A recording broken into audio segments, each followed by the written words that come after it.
वहीं समाजवादी पार्टी के लीडर अबू आसिम आजमी ने महाराष्ट्र बंद के दौरान पेश आए तशद्दुद की वारदात में शरपसंद अनासिर के मुलव्विस होने का खदशा जाहिर किया है। आजमी ने तमाम वाकयात की मुनसिफाना जांच का मुतालबा किया है। बंद के बाद इसका तनाव महाराष्ट्र के कई इलाकों में देखने मिल रहा है। नांदेड़ हो, मालेगांव हो या फिर अमरावती, इन सब इलाकों में काफ़ी बंद है। और इस घटना के दौरान कई आगजनी घटना हुई। इस पूरे मामले में बात करने के लिए हमारे साथ समाजवादी पार्टी के प्रदेश अध्यक्ष अबू आसिम आजमी जी हैं। भाई, जिस तरह से एक पूरी घटना होती है, एक बंद बुलाया जाता है, लेकिन वो कहीं ना कहीं हिंसक रूप ले लेती है, किस तरह देखते हैं इसको?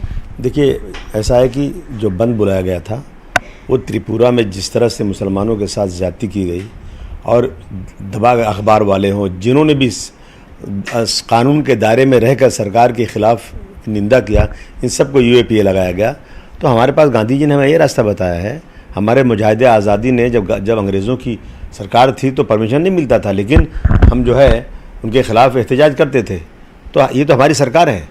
हमने यहाँ अपने गम गुस्सा का इजहार करके दिल्ली सरकार को बताने की कोशिश किया है कि इस तरह का जुल्म ज़्यादती बंद होना चाहिए। अब लेकिन उसमें देखिए ऐसा है कि अब ये बीजेपी जो है ना, ये दंगा कराओ और सरकार चलाओ, नफ़रत फैलाओ और सरकार चलाओ, इस तरह की चीज़ें करती है।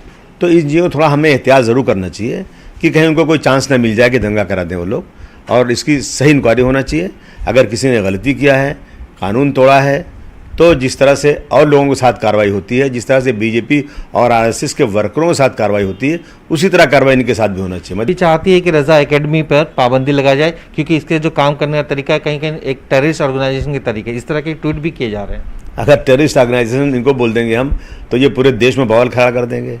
इस जो इन लोगों ने किया है, जो इनके संगठन में ये प्रज्ञा सिंह ठाकुर हैं, टेररिस्ट का केस तो चल रहा है इनके ऊपर। तो अगर उनको हम टेररिस्ट ऑर्गेनाइजेशन कह नहीं सकते।